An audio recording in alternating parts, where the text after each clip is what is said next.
this framework that many people use. It's called the EMUC framework: employees, metrics, users, clients. I think the thing that you told, I think that is the most beautiful part about MVP, that it lacks crucial things. But what are the crucial things? You never know unless you actually launch. सो आपका पहला product घटिया ही बनने वाला है, तो वो आप पहले ही लिख लो, कहीं कॉपी वॉपी में लिख के रख लो that your first product is going to be shitty. Okay. But why is it important to launch fast with an MVP is to understand whether whatever hypothesis you have in your mind as a product manager, you might think ki the user has X problem. Okay. But once you launch, you might understand the problem was Y. I was solving for X. Exactly. Right? So you will never know that unless you launch. So that is the core reason that it is, while it might lack essential features, but it is important to launch.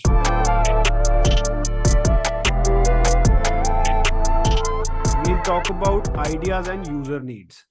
As a product manager, where do you typically find your best ideas for a new product or a feature for that matter?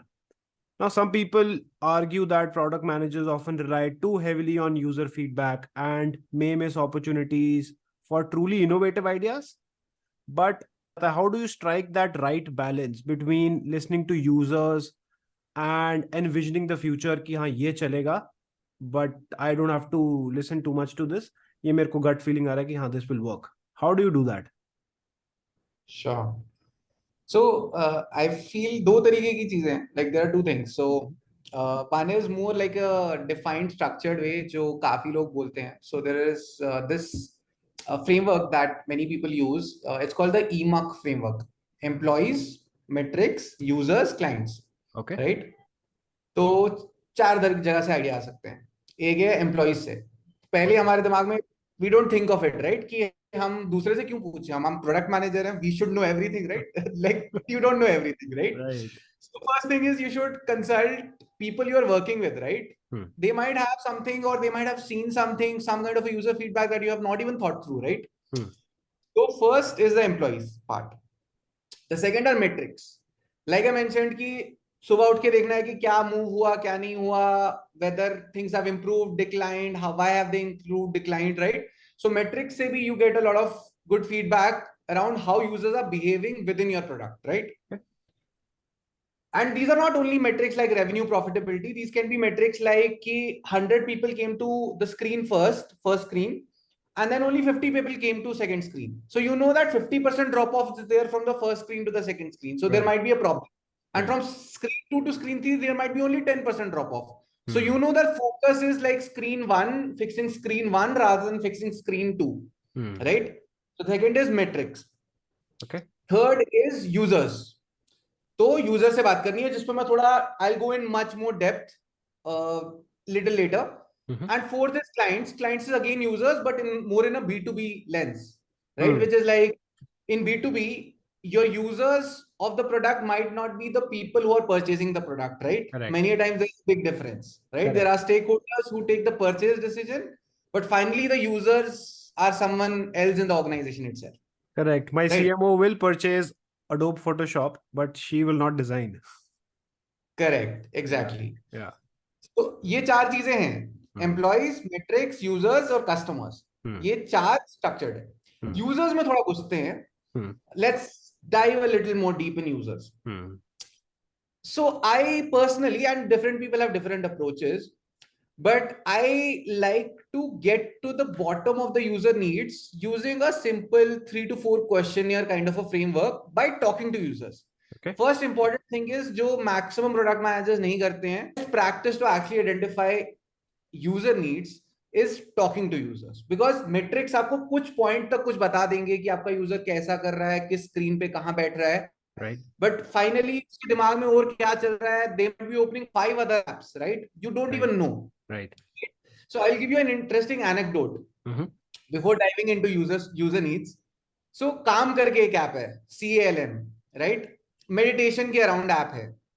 So what they saw is that they have a competitor called Headspace, and they saw that their users were using the app the most around 10 p.m. and later till 12 p.m. or something like that.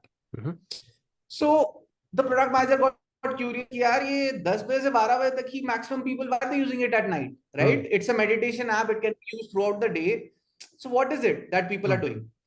Then they understood that most people are using these apps to actually sleep better. So they redefined the entire positioning of the app from a meditation app to actually a helping app for sleep. Okay. And that is how they differentiated like Calm from Headspace, which was their competitor in meditation space. So in terms of user needs, I have a bunch of 4 to 5 questions that I ask.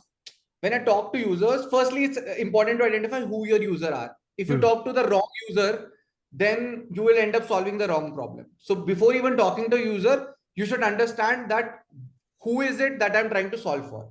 Okay. After that, once you call them, the first question I ask, what when was the last time you faced a problem? And that problem could be anything. Like, let's say if I'm calling from Truecaller as a product manager, I might tell them, when was the last time you faced a problem identifying a spam number, right? Okay. So they might say कि कल ही हुआ था, परसों, yesterday it happened, day before yesterday. So that will give me an insight on the frequency of the problem, right? That ये बहुत ही recency के साथ problem आ रही है and multiple times आ रही है, right? So I'll get the recency and frequency of the problem statement. Key spam calls, when did you get it, and how often do you get it? Second is what is it that you find difficult to actually solve that problem, right? Matlab, or face that problem. What is the most irritating thing about that problem, right? So a person might say कि मुझे loan देते रहते हैं, they always call me for loans or they call me for job opportunities, irrespective of whether I am trying to find job opportunities or not. So the first question gives recency, frequency. The second question gives you the real pain point of the user. The third question is that I ask them, what solutions have you tried to solve this problem, right? So they might say कि यार Truecaller पे actually अब सब green दिखने लग गया है. Everything is trying like green on Truecaller. Now I'm finding it very difficult to understand who is spam and who is not, right? So for solving this, I might have downloaded another app called Caller ID or Caller Duo or something like that, right? Then last question is, what did you not like in the solutions that you have already tried? Okay. Right? So they might say, while I downloaded Caller ID, I was able to identify the right spam numbers. But then what happened is that it was not able to identify my actual personal contacts. Okay. Example.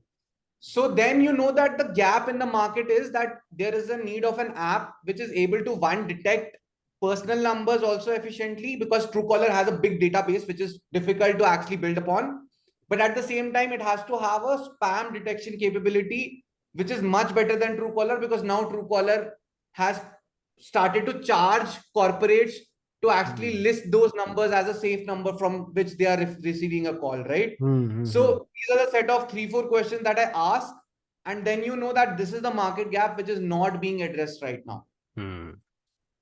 When it comes to tracking a product's success, some people argue that chasing metrics can lead to misguided decision making.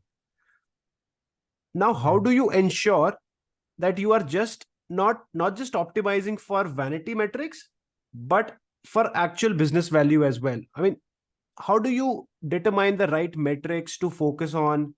Kuch aise, are there any common pitfalls in selecting those metrics? And this is one of the most interesting and fascinating areas for most product managers. Yeah. So what ends up happening is that, as you rightly said, many a times people start tracking vanity metrics. When I say vanity metrics, every metric is useful, but you have to really understand what are metrics that are input metrics to the system and what are output metrics. So when I say output metrics, these could be things like revenue, profitability, user growth, but you can't directly impact them. Okay. Right? So you have to do maybe 10 things to actually improve the revenue, right? So let's take an example of an input metric that can help, let's say, move the revenue metric, right?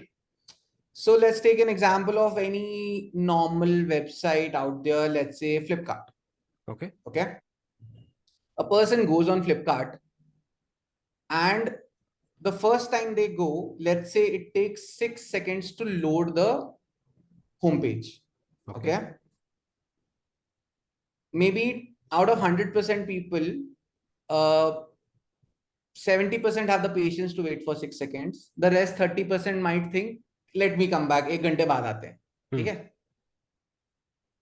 Now let's say if I improve the load time from 6 seconds to 3 seconds. Okay. Now 90% of people would be okay to wait for 3 seconds, right? Only 10% people will actually not have the patience to wait for 3 seconds. So now you have been able to move the number of people who actually went to the homepage from 70% to 90%.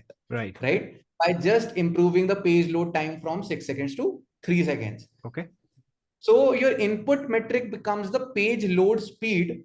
And because now that has led to 20% additional people visiting the homepage, definitely a small percentage of them will also purchase something on Flipkart. So essentially, because you improve the page load speed, the output metric of revenue also moved. But if you directly try to move revenue, it won't happen, right? So while you're defining these metrics also, the success metrics more often than not have to be input metrics and should also have a direct correlation with the output metric. Okay. This is at a high level. Okay. Then what happens is that within these metrics also, there are some metrics which are leading metrics and some metrics which are lagging metrics. Okay. What I mean by that is, let's say Facebook engagement time improves by 5 minutes, right? Let's say. Okay. And they have seen that whenever 5 minutes improvement happens in engagement time, their revenue improves by 20%, as an example. Okay. So, and even before, let's say, the revenue, they might see that the percentage of people who click on ads improve by 50%. So in this case, the leading metric becomes the engagement time. The lagging metric becomes, let's say, the number of people who click on the ads, right? Because unless they actually engage on the app, they won't be clicking on ads.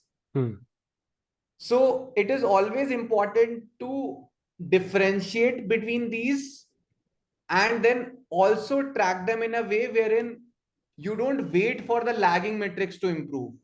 You try to understand what are the leading metrics that could be tracked, because if you wait for the lagging metrics, they always take more time. It always takes more time for the data to come back if you track lagging metrics. Achha. And finally, as a business, there is always a North Star, which a company has. Let's say I said that maybe this year, most companies in the world would be focusing on profitability, right? So their core North Star, let's say, is improving the profits from, let's say, 100 crores to 200 crores. Okay. Or maybe some companies, a loss-making company, they want to just turn profitable. Okay. So you have to ensure that all of these metrics that you're tracking, whether leading, lagging, or like input, output, they should finally correlate to the North Star that the company has for that year. Okay. Right? So it shouldn't happen that while you're improving revenue, like you are a product manager focused on revenue and you are able to improve by revenue from like 500 crores to 1,000 crores, but in doing so, you are impacting the profitability by 20%, right? Okay. So the revenues, the profits are down 20%, even though the revenue has improved 50%. It can't happen.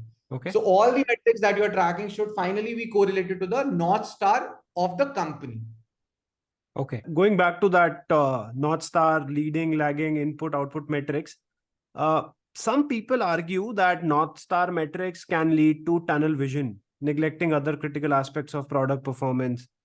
Abhi, how do you ensure that the pursuit of a North Star metric aligns with the broader business goal? Sure. So I'll give you an interesting case study of Netflix here. Okay. So Netflix as a business, every business has, let's say, revenue goals, right? And profitability goals. Absolutely. So during the time that I am referring to, they had a revenue growth goal of, let's say, 30%, right? कि हमें 30% धंधा बढ़ाना है, ठीक है? Then they went into the part of finding the North Star metric. So basically, first definition is कि business goal क्या है, right? ठीक है. That is the main thing. Then the second thing to do is the finding North Star, right? And the North Star should always be a leading metric. So maybe I'll give you 3-4 examples, and then I'll tell you what is the North Star that they actually finalized on. Okay. So maybe let's do it the other way. Like maybe I'll tell one, and then maybe you can tell one. Let's try to make it interactive. ठीक है. So अगर revenue बढ़ाना है Netflix को, तो वो किस type की चीजें देखेगा यूजर के लिए? Like what kind of things? Like maybe the first thing that will come to their mind is कि how much time are people spending per month, right, on Netflix, right? An average time spent per month. That could be one metric that Netflix has. Okay. Maybe you tell one other, and then we can go one by one, and then I'll tell you what they finally actually subscribe to. So for me, it will be let's say एक video है that is played for, let's say, 60 minutes. अब वो video completion rate क्या है for a user? That could be one metric for me. Video completion rate, that could be also an interesting metric. Then number of days per month that a user came on the platform, right? Let's say they might have spent 5 hours, but that might be only one day, right? That एक ही दिन में 5 घंटे देखा, and then I never came back for the entire month. And then I'll tell you the metric that they narrowed down on and why they narrowed down on that metric as North Star. Okay. And this is the time that actually they were in the earlier business, right? Which is like when they were shipping DVDs to people and all of that, right? Okay. How many people are adding like titles to the cart, right? कि मेरे को ये भी देखना है, वो भी देखना है, वो भी देखना है. अगर मैं आज का एग्जांपल देखूं तो let's say add to watch list, right? कि मुझे ये देखना है, नेक्स्ट मैं ये देखूंगा, नेक्स्ट मैं ये देखूंगा, right? Okay. So let's like even if we remove the DVD business, right? DVD business में तुम्हें you have to send the DVD, but in today's case that add to cart would be watch list में add, instant में add. So why they focused on that number? Because the average time spent or the number of days, or the third thing is the average completion rate of a video.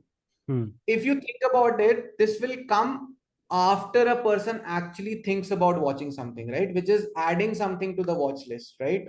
Or even watching a trailer, right? कि मैंने एक trailer देखा, तो ये सारे matrix जो average time spent है, completion rate है, लैगिंग मेट्रिक्स हैं, राइट? कि एक बार यूजर ने कर दिया उसके बाद पता चलेगा. बट यूजर का इंटेंट जज करने के लिए, whether the user even has the intent to watch anything or not, that will come either by users adding things to watch list, liking certain things, or maybe watching a trailer, right? Before they even think about watching the full thing, right?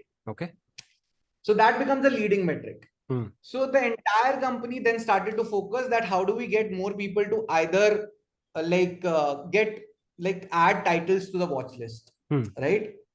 And that might be different in different years. I'm not saying right now also Netflix does the same, but at one point in time they wanted to focus on that because they knew that as more people add items to the watch list, the likelihood of them actually finally watching it increases. All right, Sumedh, let's shift the gear. I want to talk about MVPs now, which is minimum viable product, and I believe MVP approach can lead to products that lack essential features. How do you balance the minimum aspect with delivering value to users, and why MVP is a crucial concept when it comes to product management? Sure. I think the thing that you told, I think that is the most beautiful part about MVP, that it lacks crucial things. But what are the crucial things? You never know unless you actually launch. सो आपका पहला product घटिया ही बनने वाला है, तो वो आप पहले ही लिख लो, कहीं कॉपी वॉपी में लिख के रख लो, that your first product is going to be shitty. Okay. But why is it important to launch fast with an MVP is to understand whether whatever hypothesis you have in your mind as a product manager, you might think ki the user has X problem, but Okay. once you launch you might understand the problem was Y, I was solving for X, Exactly. right? So you will never know that unless you launch. So Mm-hmm. that is the core reason that it is, while it might lack essential features, but it is important to launch. Okay. So the approach usually is that you have an hypothesis in mind Mm-hmm. that this is a core problem statement, Mm-hmm. and that we discussed using the user research that you have done, right? Yeah. Amongst all the 10 problem statements, you have narrowed down that this is my topmost priority, right? Hmm. So you already know that these one or two problems are the topmost priority problems that can be solved Hmm. right now, right? Hmm. So your hypothesis, this is just hypothesis, right? It may or may not be true. The Okay. users might be thinking something else only, right? Okay. So that is the reason you take only one or two core priority user gaps Okay. and build an MVP around it. Okay. So in fact, I would say just build for the first highest priority, right? Okay. But if at all you feel that that is too less, and Okay. you can actually maybe within a 2 week time frame, you can actually fit in 2 feature requests, Hmm. just get those two and deliver the product in 2 weeks. Now, once you build that MVP, important aspect of shipping that MVP to the customer is getting that buy-in from your stakeholders, which takes me to our next topic of discussion, which is communicating with the stakeholders. We say that too much communication lead to analysis paralysis among stakeholders, of course. Now, how do you strike that right balance, keeping them informed and avoiding information overload? What strategies or techniques that you personally have found are most effective in conveying your product vision and updates to your stakeholders? Sure. I think you've hit the right nerve. So that's one of the most tricky part of product managers, getting everyone's buy-in. So if it is done at a leadership level, it becomes slightly important, Mhm. slightly easier for product managers. When I say leadership level, as I said, that let's say if there's a business goal that is defined, and then there is a North Star, which is a leading North Star to the business goal, and even the leading metrics to that North Star are also well aligned with the business goal, it Okay. becomes very easy. But that is a perfect world. We don't live in a perfect world. Of course. So what ends up happening, as I said, CEO kuch bol raha hai, the marketing team is saying something else. So you as an individual have, or a product manager, have two directions that you can move in basis uh, the the product that you have. So Okay. let's say one kind of features or products are more strategic in nature, which have Okay. come from the top. Okay. When they have come from the CEO or the CPO or whatever, like it becomes very easier to actually get buy-in from stakeholders, Okay. because it is a strategic initiative for the entire company, Okay. right? But let's take an approach of a different feature, which is not the strategic priority, but it is one of the important features for the users. Okay. In that case, to actually get buy-in, Mm-hmm. when you talk to the stakeholders, you have to talk in in a way which the stakeholder understands. Hmm. So what I mean by that is that let's say you're talking to a marketing person, Hmm. you can't tell them about the technical details of the product and how technical efficiencies will improve the product.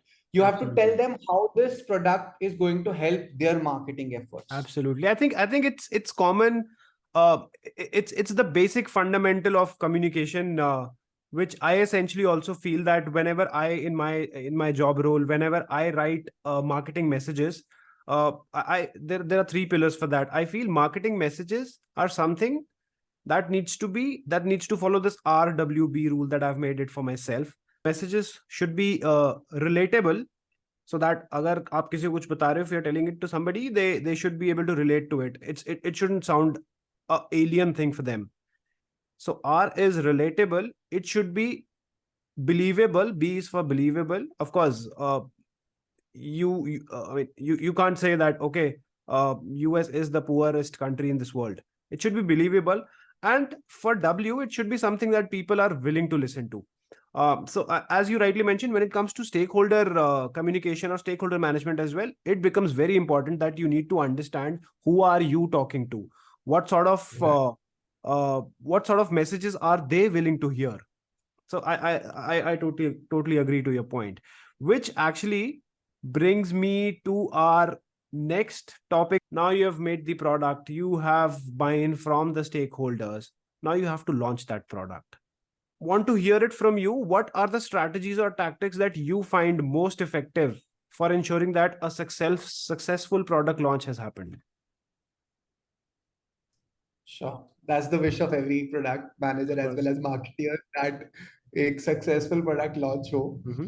So I think buzz kaise banaye product ka, Yeah. right? That not every product is Coca-Cola, right? I was just watching some short some time back, and actually the stand-up comedian asked someone, what do you work as? She told marketing manager, and then she told, I work at Coca-Cola. She's like, आपका तो बहुत easy job है, Coca-Cola तो सबको पता है, Coca-Cola Coca-Cola का marketing क्यों करना है आपको? Hmm. So not everyone is as maybe grateful to have a job marketing Coca-Cola. People have to market stuff that 90% or 99% of world has not even heard about, right? So yeah, so let's take an example of maybe Vadilal ice cream or something Okay. like that, right? Okay. So it is a brand, but it's not as well known, let's say, compared to an Amul ice cream or something like that, Right. right? So now, like I have this thought process which I've sort of learned from various industry leaders. When you market a product, you like to think of it similar to how lions try to find their prey, और शिकार कैसे ढूंढता है एक शेर. Mm-hmm. वो क्या करता है, वो ऐसा नहीं कि पूरे जंगल में the lion doesn't go in the entire jungle and try to find a deer. Mm-hmm. So the lion stays near to the water, because the lion knows that the deer will has to come near the water. Correct. So you, similar to that, what you have to do is you have to find a space where your customer like to come on their own. Okay. In case of the jungle, it is the water body.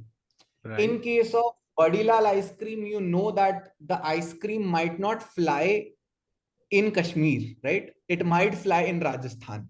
So the Right. first thing is कि user कहाँ आता है आपका, right? तो वो राजस्थान के रेगिस्तान में जो आइसक्रीम का स्पाइक होगा सेल्स का, वो कश्मीर की ठंडक में या लद्दाख में नहीं होगा. Mm-hmm. So you have to find your water bodies, and Mm-hmm. that can be an offline example, but maybe an online example. An online example is, let's say, a Swiggy, right? Anyone who thinks of food will come to platforms like Swiggy or Zomato. Mm-hmm. So the kind of marketing ROI that a Swiggy or Zomato can give you, and Amazon.com will not give you that marketing ROI, right? You need to find those water bodies similar to the jungle where your customers are already present and they spend a lot of time there. Okay. So it is finding the combination of those two things. Okay. And then your job as a marketer becomes slightly easier. Because if you try to just pray and pray that हर जगह जाके मैं अपना bill board भी लगा रहा हूँ, paper में भी ऐड दे रहा हूँ, but पहले ये तो सोचो, first think about it, where your users are and how much time are they spending. Like they might be buying the Times of India newspaper, but how much time are they spending scrolling through the 32 pages? Exactly. They might be just scrolling through, maybe you are maybe you are doing an IPO launch, so they might just be scrolling through the Economic Time looking for new IPOs. And if you like maybe put your ad on the third page of Times of India, they might not be even looking at the third page, right? So you need to have that mindset of the lion in the jungle, I would say, to actually reduce your customer acquisition cost. Absolutely. And for that very reason, friends, we create ideal customer profile, we create that ICP, and we understand what are the channels that our target audience is present on. And then you sell your product on those channels. That's how you do it. Sounds simple, but it isn't. And on that note, I would wrap up this session. Thank you so much, Sumedh. It was lovely conversating with you. And there were a lot of things that I got to know in this session today. And I'm sure our audience would also get immense value from this session. Before we close, I would like to tell you that ice cream खा सकते हैं, जम्मू में कश्मीर में भी खा लेंगे यार, कोई प्रॉब्लम नहीं है. हाँ, खा लेंगे, थोड़ी सी कम बिकेगी, मतलब मजे, हाँ ठंड में भी हाँ, लोग ठंड आइसक्रीम में भी खा खाते लेते हैं, हैं. लेकिन Correct. उतना नहीं खाएंगे जितना मे बी गर्मी में खाएंगे, थोड़ा कम खाएंगे once in a while as a mood, but definitely I agree to it, मैंने भी खाई है, हम भी कश्मीर से हैं तो हाँ, खाते हैं, बट हर दिन एक मन सा करता है तभी जब आप गर्मी में हो, बट ठंड में भी एक अलग मजा आता है आइसक्रीम का, आप सही absolutely, बोल. absolutely. Pleasure talking to you, Sumedh. It was lovely meeting you after so long. Lovely meeting you too. It was a great experience for me as well. Like even interact with you, I also learned a lot of things. And then hopefully, as you rightly said, maybe the audience hopefully also takes out some nuggets from this conversation.